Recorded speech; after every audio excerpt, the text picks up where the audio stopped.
Rain poured over the small town of Maple Hollow, as if the sky itself were trying to drown the night. Neon lights flickered over the cracked asphalt, their reflections bleeding across puddles that mirrored the loneliness of the streets. The sign of Cole's Bar and Grill hummed faintly, its buzzing sound lost beneath the heavy downpour.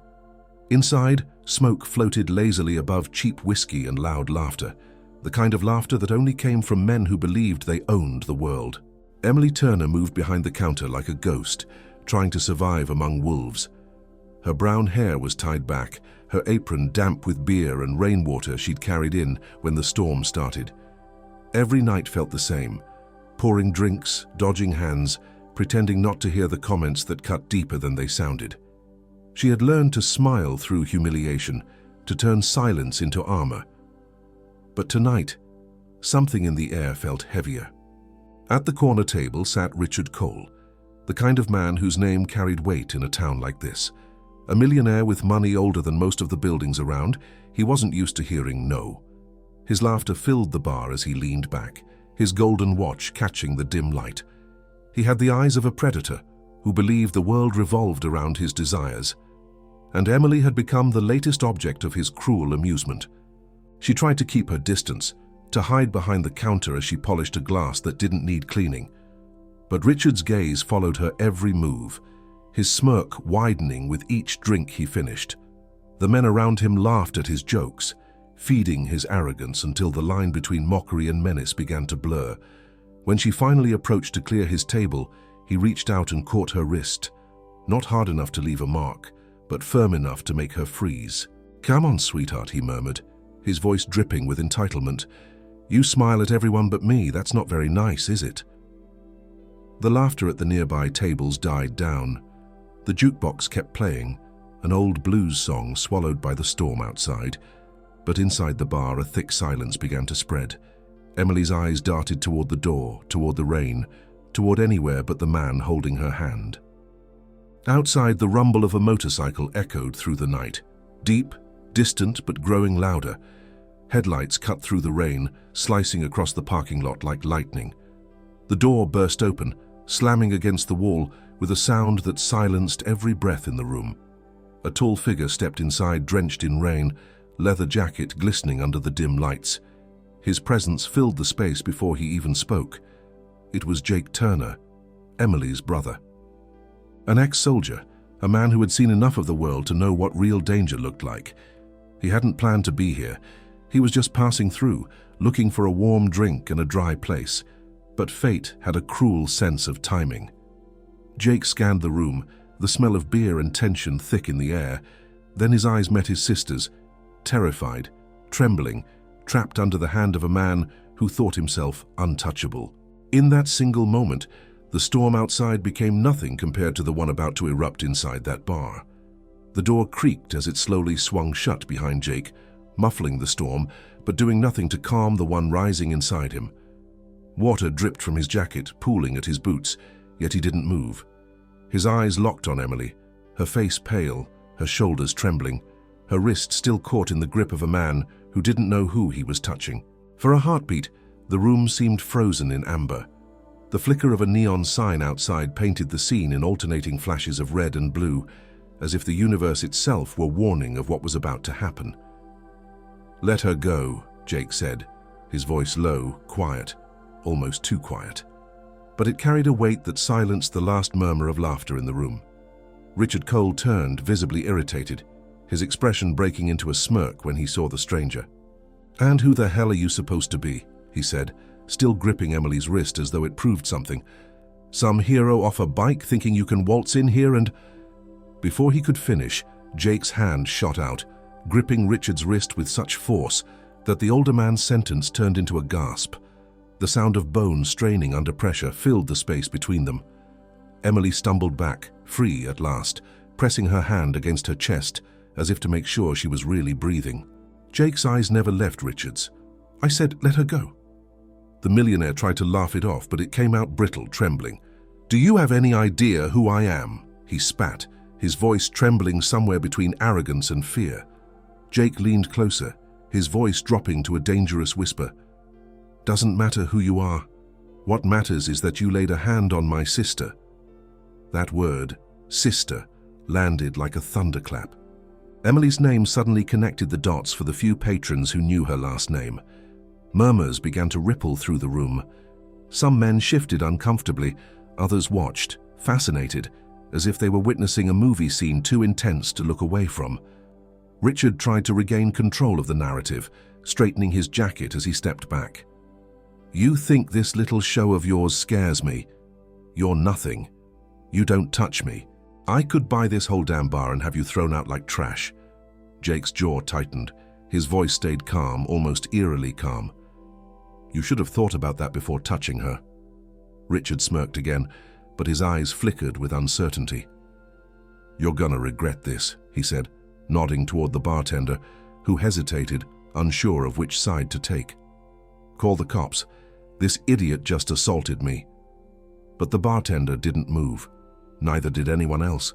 The entire room was on edge, caught between fear and justice, between wealth and decency. Jake took a step forward, slow and deliberate. The wooden floor creaked beneath his boots. The men at nearby tables shifted away, giving him space, not out of respect, but because they could feel it. That aura that came from a man who'd seen war and didn't bluff. "You think money makes you safe," Jake said, his voice steady. "But it won't protect you tonight." Richard reached for his drink, his hand shaking slightly as he tried to steady it. "You're out of your mind," he said. "You'll go to jail for this. You'll—" The words cut off when Jake's hand slammed onto the table, knocking over the glass and spilling whiskey across the Millionaire's designer suit. The scent of alcohol mixed with the smoke in the air, and for a moment, no one breathed. "Try saying that again," Jake said softly, eyes burning. Richard stood trying to look taller, more confident, but his voice betrayed him. "You don't scare me." Jake tilted his head. "Then why are you shaking?" The storm outside roared, thunder rumbling like an omen. Lightning flashed through the window, casting sharp light across the scene. Two men on opposite ends of a moral line. Emily whispered, "Jake, please, don't." Her voice trembled, half fear, half gratitude. She didn't want violence. She just wanted to disappear. Jake glanced at her, and for a split second his face softened, the soldier giving way to the brother. But when his eyes returned to Richard, the calm fury was back. "You humiliated her in front of everyone," he said. "Now, you'll apologize, right here." Richard laughed nervously, looking around the bar for support, but no one spoke. The same men who had laughed at his jokes earlier now avoided his gaze. He was alone. "I don't apologize to trash," Richard hissed, taking a step forward. That was the last mistake he made that night. Jake's fist connected with his jaw with a sound that cracked through the air like thunder. Richard hit the ground hard, the shock freezing every man in the bar. His glass shattered beside him, shards spreading across the floor like stars fallen from the sky. For a moment, no one moved. Even the rain seemed to hold its breath. Jake stood over him, breathing slow, controlled. "That was for touching her," he said quietly. "If you ever come near her again, I won't stop at one punch." Richard groaned, clutching his jaw, his pride shattered more than his body. He tried to speak, but all that came out was a hoarse whisper. Jake turned to Emily, extending a hand. "Let's go," he said. She hesitated, glancing around, the stares, the silence, the disbelief. Then she took his hand. Together, they walked toward the door, their footsteps echoing across the wooden floor. Outside, the storm hadn't eased, but the air felt cleaner somehow, as if the rain itself had been waiting to wash away the filth left behind. Jake started his motorcycle, the engine roaring to life. He handed Emily his jacket, and for the first time that night, she smiled, faintly but real. As they disappeared into the rain, the people inside the bar began to breathe again. Some looked ashamed, others whispered in awe. And Richard Cole, lying on the floor with blood on his lip and whiskey soaking his clothes, realized that money couldn't buy him the one thing he'd lost forever: respect. That night, Maple Hollow changed. The storm had passed, but its echo would linger, because everyone in that town would remember the night the quiet girl's brother walked into the bar and made the devil regret his touch. The rain had stopped, but the air in Maple Hollow was still thick with the memory of the storm. The streets shimmered under a pale grey dawn, puddles reflecting the broken neon sign of Cole's Bar and Grill like fading scars. For the first time in years, the town was quiet. Not peaceful quiet, but the kind that comes after something people know they shouldn't talk about, yet can't stop thinking about. Inside the bar, the floor was still sticky with spilled whiskey and shame. The bartender, Hank, swept the glass shards from the night before, his hands trembling. Every few minutes he glanced at the dark stain where Richard Cole had fallen. The smell of liquor lingered like a ghost. He'd seen fights before, drunks, jealous husbands, men who couldn't let go of pride. But what happened last night was different. Everyone knew it. By sunrise, the story had already traveled across town, from the bakery to the mechanic shop, whispered in barber shops and gas stations. Richard Cole got his face broken by some biker. Turned out to be Emily Turner's brother. Some said Jake was a hero.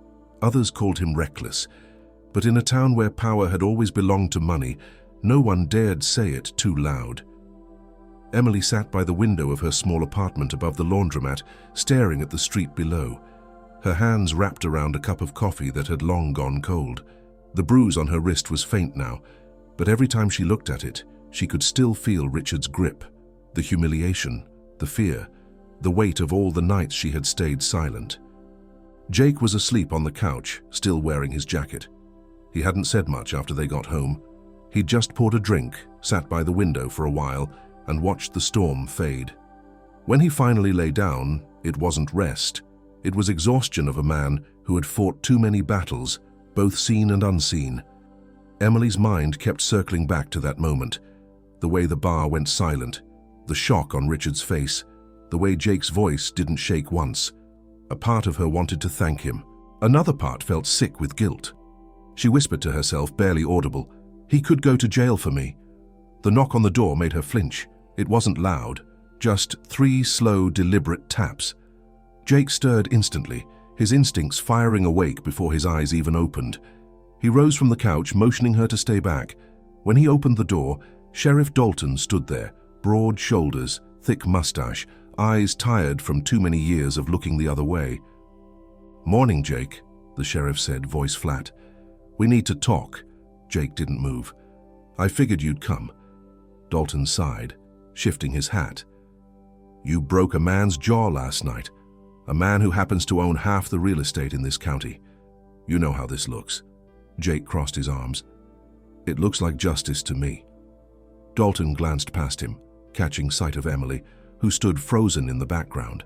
For a second, his expression softened, pity, maybe even guilt. Then the lawman in him took over. "Look, son, I'm not saying he didn't deserve it. I've heard stories about Cole for years, but things don't work that way around here. He's pressing charges." Emily gasped, stepping forward. "He can't. He tried to—" Her voice cracked and the rest of the sentence died in her throat. Dalton looked down, ashamed. "I believe you, Emily, but belief and proof aren't the same thing." Jake clenched his fists. "So what? He buys his way out again?" "That's how it's always been," Dalton said quietly. "You hit a man like Richard Cole, and it's you they'll put in cuffs, not him." Silence filled the room, heavy and suffocating. Finally, Jake nodded slowly. "Then I'll handle it my way." Dalton frowned. "Don't do something stupid, son. You already gave the town a show. Don't turn it into a war."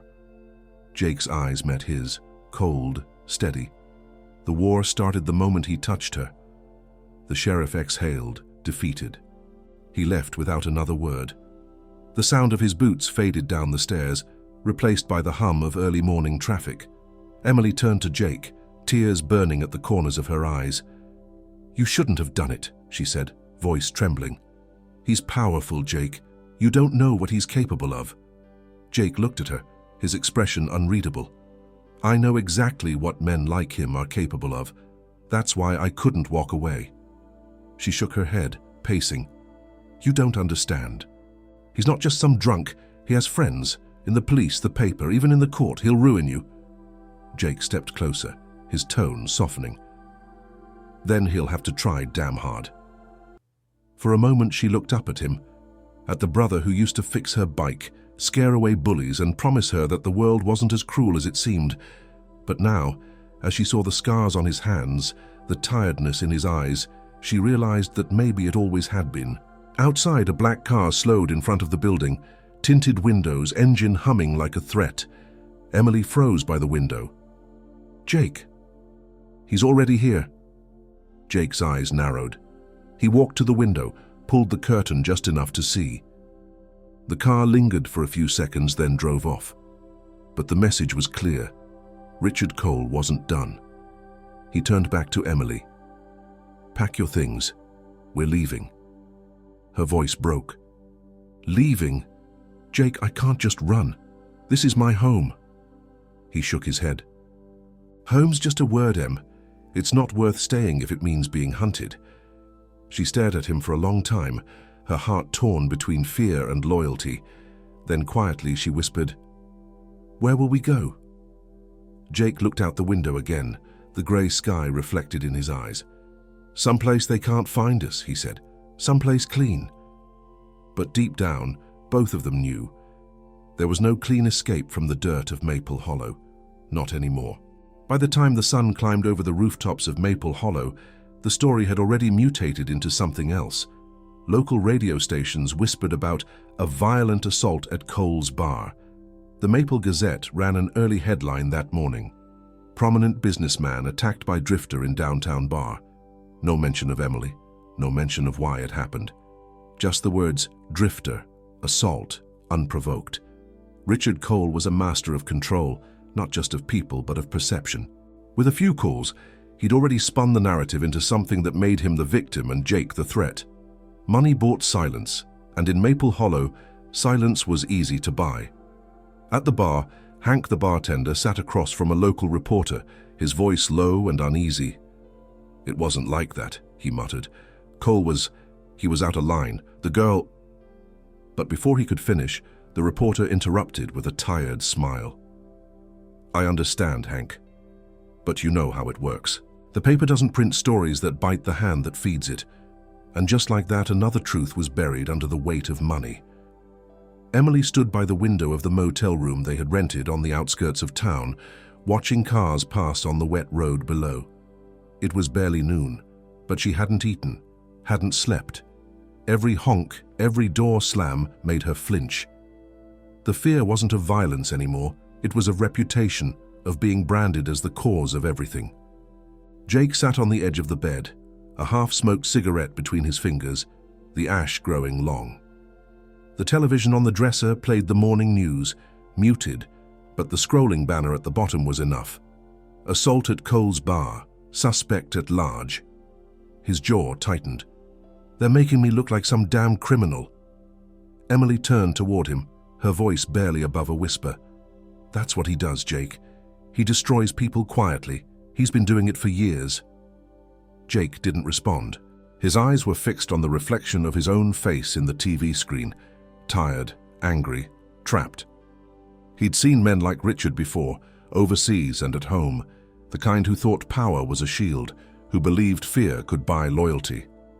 The kind of men who never learned until someone hit back, but hitting back here had consequences, real ones. A soft knock on the door made them both freeze.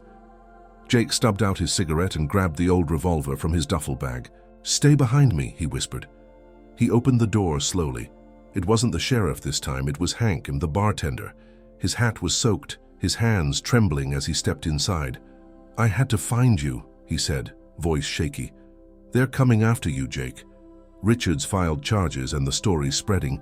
He's saying you were drunk, that you just stormed in and attacked him for no reason." Jake exhaled through his nose, half a laugh, half frustration. "Of course he is." Hank looked at Emily. "He's also saying you've been trying to blackmail him, that you made it all up to get money out of him." Emily's hand flew to her mouth. "What? That's not true." "I know," Hank said quickly, "but truth doesn't matter to people like him. He's got half the town believing he's the victim." Jake paced, the floor creaking beneath his boots. "So he turns my punch into a headline and her pain into a lie. Perfect." Emily sank into the chair by the bed, tears forming but refusing to fall. "They'll think I asked for it," she whispered. "That I wanted his attention. That's what they always say, isn't it?" Jake stopped pacing. He looked at her. Really looked at her. The weight on her shoulders wasn't just fear. It was shame. The kind forced onto victims by a world that preferred pretty lies to ugly truths. He knelt in front of her. "You did nothing wrong, Em. Nothing. You hear me?" Her voice broke. "Then why does it feel like I did?" He had no answer. The silence that followed was louder than any storm. By evening, Richard Cole sat in his glass-walled office overlooking the town, his jaw wrapped in a bandage. A faint bruise traced the corner of his mouth, but his ego was untouched. Across from him sat Sheriff Dalton, looking as tired as ever. "You're pushing this too far, Rich," he said. "You got roughed up. That's it. Maybe let it go." Richard poured himself a drink, smirking. "Let it go? A man like that puts his hands on me in front of half the town and I'm supposed to let it go?" Dalton sighed. "You know what really happened." "I know what I want people to think happened," Richard said sharply. "And that's all that matters. That man and his sister humiliated me, so I'm going to teach them what happens when you humiliate Richard Cole." The sheriff stood, shaking his head. "You don't want justice, Rich. You want revenge." Richard smiled thinly. "Call it whatever you like. Just make sure the warrant goes through by tomorrow." That night, Jake sat on the motel balcony, a cigarette glowing between his fingers, the distant hum of crickets mixed with the faint echo of thunder. Emily joined him, wrapping a blanket around her shoulders. "They'll come for you soon," she said softly. "I know. What will you do?" Jake stared into the darkness. "Haven't figured that part out yet." She hesitated, then said, "You could turn yourself in. Maybe they'd listen." He laughed bitterly. "People like Cole don't lose in court, they buy it." Emily looked down, her voice trembling. "I never wanted any of this. I just wanted a normal life." Jake turned to her, his voice gentler. "Normal doesn't exist for people like us, Em. Not in towns like this." The words hung between them, sad and true. In the distance, headlights appeared, a pair of them, cutting through the night. The car slowed as it neared the motel. Jake's hand instinctively went to the revolver again. The car passed, then stopped. The red taillights glowed, painting the wet pavement like blood. Emily whispered, "Jake." He didn't answer. He just watched, his pulse steady but his jaw tight. After a moment, the car drove off. But deep down, he knew what it meant. They weren't just being watched, they were being hunted. In the heart of Maple Hollow, stories had already turned into legends. To some, Jake Turner was a violent drifter who attacked a respected man. To others, he was a brother who stood where no one else dared. But in a world run by power, truth rarely survived the headlines. And as the night swallowed the town once more, both Jake and Emily felt the same truth pressing on their chests. The real battle hadn't even begun. The wind carried the scent of rain again that night, the kind that hinted another storm was coming. Maple Hollow slept uneasy. Behind closed curtains, people whispered about what was bound to happen. No one said it out loud, but everyone knew Jake Turner wasn't the kind of man who ran. At the far end of town, lights still burned inside Richard Cole's estate. The mansion stood like a monument to arrogance, glass walls, polished marble, and silence that reeked of money and control. Outside, 2 black cars waited by the gate, engines idling. Inside, Richard sat in his office, staring at his reflection in the dark window. The bruise on his jaw had faded, but his pride hadn't healed. He sipped his whiskey slowly, his eyes unfocused, lost in thought. On the table lay a folded newspaper. Business leader assaulted. Suspect still at large. Beneath the headline, there was a grainy photo of Jake, taken from an old military record. The look in Jake's eyes wasn't one of guilt. It was defiance. Richard hated that look. He poured another drink, the liquid trembling slightly in the glass. "You think you can humiliate me," he muttered, talking to no one. "You think you can touch what's mine and walk away?" The knock on the door came softly. hesitant, almost afraid. His assistant peeked in. "Sir, the sheriff's men haven't found him yet. They say he's hiding somewhere near the old sawmill." Richard's jaw clenched. "Then maybe they're not looking hard enough." "Sir, with all due respect, people are starting to talk. Maybe it's better to let this go." Richard turned toward him, eyes cold. "Do I look like a man who lets things go?" The assistant swallowed hard, nodded, and disappeared as quickly as he came. Richard took another sip, then set the glass down, but the faint reflection in the window behind him made him stop cold. A shadow moved. He turned sharply. Jake was there, standing in the corner of the room, rain dripping from his jacket, eyes steady and unreadable. No noise, no warning, just the quiet presence of inevitability. For a moment, neither man spoke. The only sound was the faint ticking of the clock on the wall. Richard finally broke the silence. "You've got some nerve breaking into my home." Jake's voice was calm, almost too calm. "Didn't have to break in. Your guards were asleep. Must be all that easy money." Richard smirked faintly, masking unease with arrogance. "You think this makes you a hero, sneaking into a man's house like a thief?" "I'm not here to be a hero," Jake said, stepping closer. "I'm here because you turned what you did to my sister into a lie." Richard leaned back in his chair, forcing a laugh. "Oh, please. That little waitress and her sad story, she played the victim well. Maybe you both did. I almost feel sorry for you." Jake's fists clenched, but he didn't move closer yet. His voice dropped lower. "You don't feel sorry for anyone. That's your problem." Richard rose from his chair, eyes narrowing. My problem is that men like you think they can challenge me. You think decency matters in a world built by power. Let me tell you something, son. Men like me built this town. Men like you just pass through it." Jake stepped forward, the floor creaking under his boots. "You built nothing. You just bought people too scared to stand up to you." Richard laughed again, the sound hollow. "You think you scare me, Turner? You're already a ghost. The papers, the law, they'll bury you. You'll be the violent ex-soldier who attacked a respected man over some girl's lies. You won't even get a trial."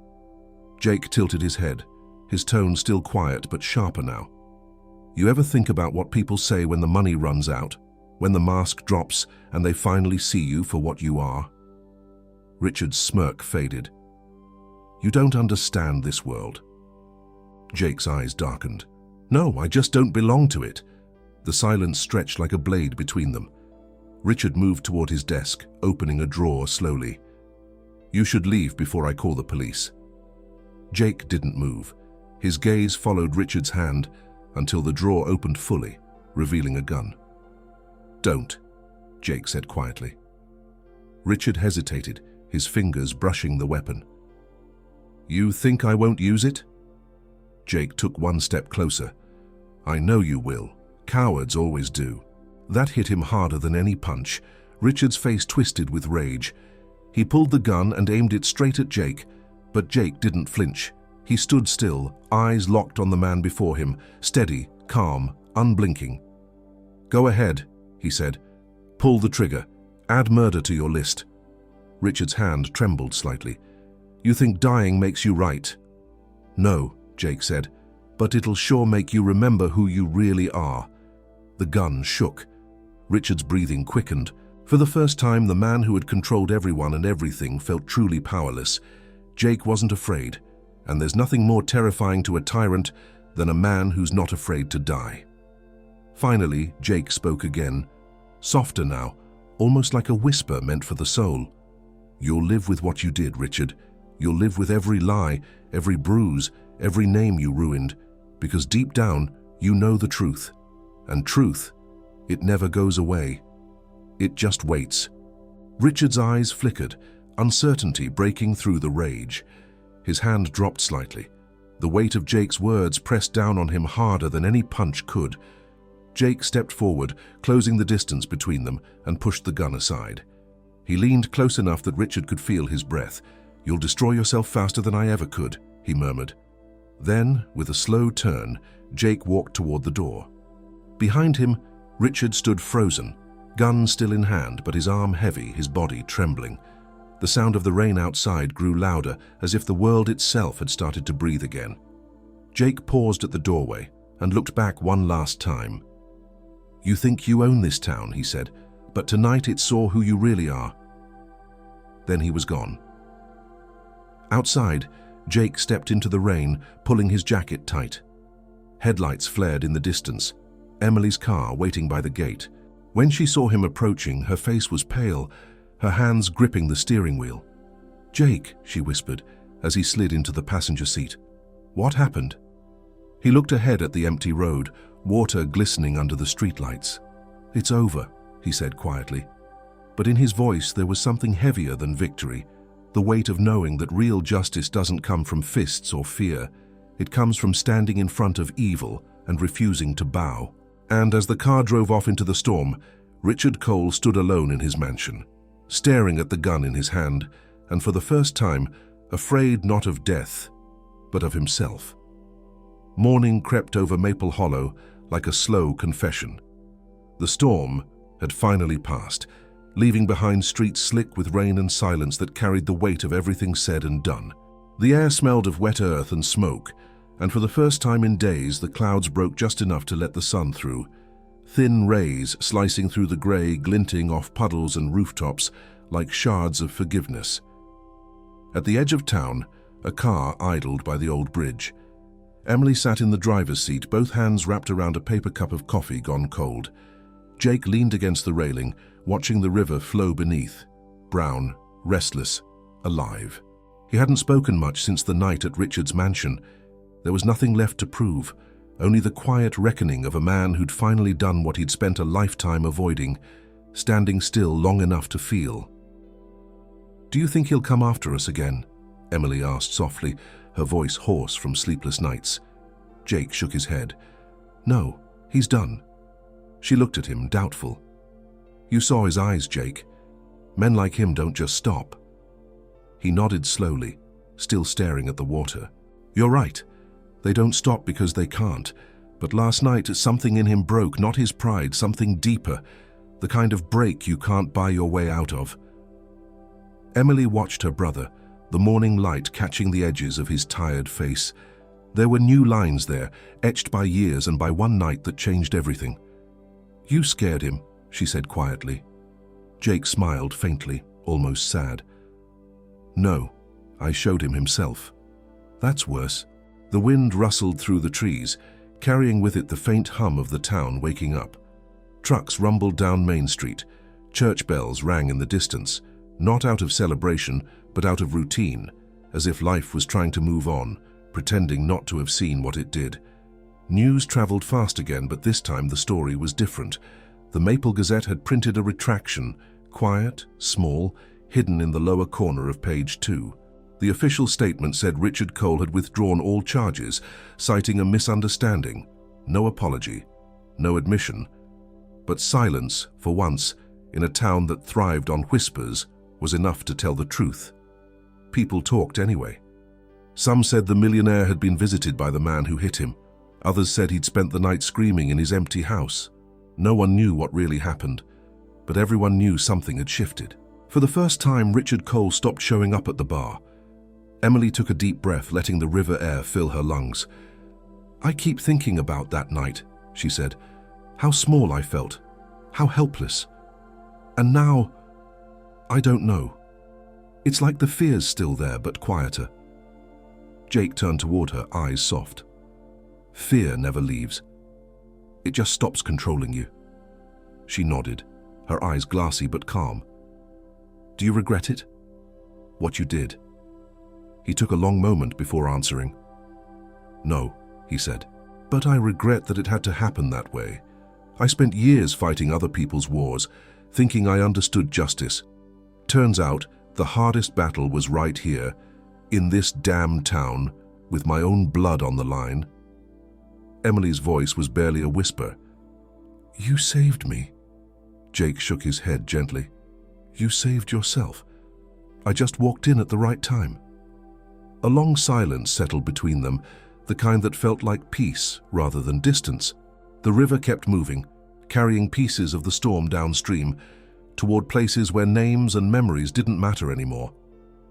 By mid-afternoon, they packed what little they had into Jake's truck. 2 duffel bags, a box of old photos, and the silence of people who had nothing left to say to their past. Emily looked back at the town one last time. The diner, the church steeple, the faded signs she'd seen every day of her life. For years, Maple Hollow had been her cage and her comfort. Now it was neither. "Where will we go?" she asked. Jake shrugged, sliding into the driver's seat. "Doesn't matter, as long as it's forward." The engine roared to life, echoing through the quiet hills. As they drove past the outskirts, a few familiar faces turned to watch. Some nodded respectfully, others simply looked away, pretending not to care. But deep down, they did. Maple Hollow would talk about that night for years, about the girl who found her voice and the brother who taught a millionaire what fear felt like. Miles away, in a mansion that had grown colder overnight, Richard Cole sat alone at his desk. The curtains were drawn, the lights dim. In front of him lay the gun he'd once pointed at Jake, unloaded now, its barrel reflecting his own hollow stare. He hadn't slept. The sound of Jake's words still echoed in his head. "You'll live with what you did." He'd tried to drink the guilt away, but it clung to him like smoke. For the first time in his life, he saw himself clearly. Not the businessman, not the benefactor, not the man the town respected, but the coward. The one who mistook fear for power, silence for loyalty, money for worth. Outside his window, workers passed by without greeting him. His phone buzzed endlessly, unanswered. In a town that once bent to his will, the silence had turned against him. And in that silence, Richard Cole finally learned what punishment really meant. Not losing control of others, but losing control of himself. As dusk painted the sky in burnt orange, Jake's truck rolled down the old highway, tires humming against the asphalt. Emily leaned her head against the window, eyes half closed, letting the fading light wash over her face. Jake glanced at her, and then at the road ahead. The horizon stretched wide and endless. No destination, no promises, just the open possibility of starting over. "Do you think people can change?" Emily asked, her voice barely a murmur. Jake thought for a long time before answering. "I think they can try," he said, "but the ones who really change, they're the ones who finally see the truth, even when it hurts." She smiled faintly. "Then maybe there's hope for all of us." Jake nodded. "Yeah," he said softly. "Maybe there is." The road curved gently, leading them toward the setting sun. Behind them, Maple Hollow faded into distance, smaller, quieter, like a story reaching its final page.